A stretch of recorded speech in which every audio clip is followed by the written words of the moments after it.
So let's go to a tweet you sent out earlier this month. You wrote, if you vote for a bloated $740 billion defense budget, which is over 50% of our discretionary budget, or the Trump $1.6 trillion tax cut, please save us the lectures about deficits. You have no credibility.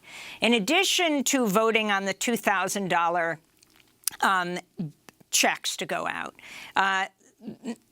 both houses of Congress are expected to overturn Trump's veto of the NDAA. Can you explain what this is all about?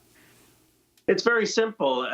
Trump has vetoed the defense bill, which would be $740 billion. Now, his reasons for vetoing it are disingenuous. He wants to strip tech companies of Section 230 protections, which, if you strip them of that, would really hurt speech on the internet. This is not some thoughtful reform. But the bottom line is $740 billion is way too much defense spending. We're spending money on aircrafts. We're spending money on the modernization of nuclear weapons. And we can't find money to get food into people who need it. We can't find money to get more rental assistance for folks who are going to face evictions. We can't find money to get $2,000 into the pockets of Americans. The priorities are wrong. And so I'm not going to vote to override his veto. There's almost a crisis in Washington where everyone's flying back in because they don't want something to happen where we don't pass the defense budget at this bloated level. But my view is, let's really ask why we are spending so much money on defense when we have such other needs of national security. One other point, Amy, the NIH actually has the ability to have universal viral detectors, to have antiviral treatments. Why aren't we funding those programs, instead of buying more aircraft carriers? Speaking of this military bill that you say you will break from the Democrats in voting to override, the Trump administration has formally notified Congress it intends to authorize the sale of nearly $500 million worth of laser-guided bombs to Saudi Arabia. Critics say the weapons could be used on civilians in Yemen. In 2019, Trump vetoed bipartisan legislation that would have blocked arms sales to Saudi Arabia and the United Arab Emirates. Congressmember Khanna, you have continually championed the issue of peace in Yemen and the stopping of the U.S.-backed Saudi-UAE war on the people of Yemen. Can you comment on what that means, what you're going to do about it, and the fact you recently told the Washington Post Biden should immediately reverse course if this deal goes through?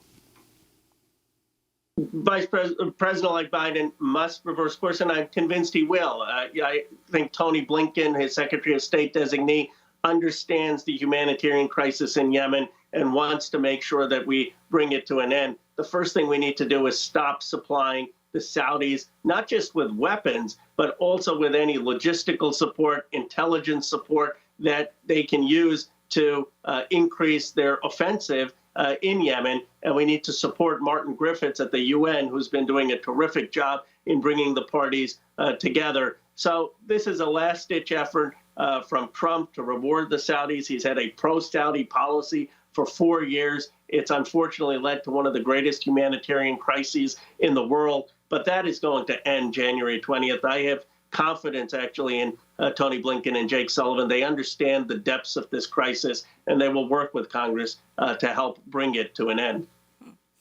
Let me ask you about COVID. You represent California in Congress. COVID is raging across the country, with cases now topping 19 million, over 1/3 deaths. 1 in every 1,000 Americans has now died of COVID-19. December, the deadliest month in the U.S. since the start of the pandemic. As experts warn, things will likely get worse with post-holiday season travel, leading to new spikes. Your state, California, becoming the first state to top 2 million cases last week, as hospitals in Southern California are reporting just a handful to no ICU beds available. Congressman Khanna, Can you talk about what is happening now and what needs to happen?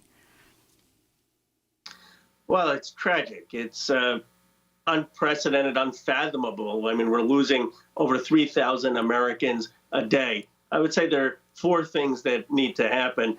First, new leadership needs to set a new tone about the importance of wearing masks and social distancing. It's not just legislation. Leadership matters. I think President Biden will do that. Second, we need an efficient and fair distribution system of the vaccines. That remains our best bet. Third, we need to continue to invest in testing and contact tracing. That still isn't happening in many parts of the country. And finally, we need massive investment in making sure people have health care. There are people, who are paying $200 for tests. In fact, I had my family tested. It costs $200 for each test. Now you can get it reimbursed by insurance, and some insurance does, some doesn't. We need to make sure that the testing and the health care related to COVID is free so that we can actually incentivize people to do that.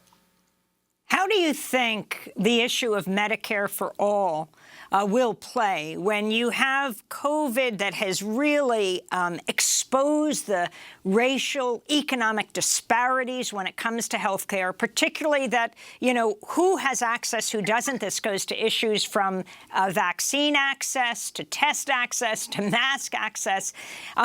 How you, a proponent of Medicare for all, can lead a new Congress and a Democratic administration, which, frankly, President Biden has said he will veto Medicare for all. Do you think you could change that, given what so many people in this country have understood? I do. Medicare for all now has become a moral imperative. Here is the thing, Amy, in this country's history, when we have had past crises, we usually respond with bold legislation. When there was the Depression, we responded with bold legislation on the economy. When we had civil rights movement and Dr. King, we responded with civil rights legislation. We've now just had the greatest healthcare crisis, arguably, in the last 100 years. It has exposed that people who don't have healthcare are having worse outcomes, are facing either death or facing higher risk of illness. It should be obvious that the solution is to have people have health care coverage from the day they are born. That is what Medicare for all is. We need to have a vote in the House of Representatives on Medicare for all. We need to continue to advocate for it, and we have to build consensus for it. Now, people say, well, the votes aren't there, the Senate votes aren't there. If Franklin Roosevelt or Lyndon Johnson had thought that way, they would have never gotten anything done. LBJ could have just said, well, the Southern votes aren't there, let's never pass civil rights. That is not imaginative leadership. The challenge is for us to build a consensus and the votes. And if we're not going to do it in this crisis, then when? Khanna, we want to thank you for being with us. Democratic Congressmember from California. He represents Silicon Valley, a member of the House Committee on Oversight and Reform. Next up, we look at how dozens of immigrant women detained by ICE at the Irwin County Detention Center in Georgia have joined a class action lawsuit against ICE over allegations they were either forcibly sterilized or subjected to non-consensual invasive gynecological procedures. We'll go inside Irwin to speak with a woman who alleges this, and to Jamaica, the country of Jamaica, where another woman was deported after her surgery. Stay with us.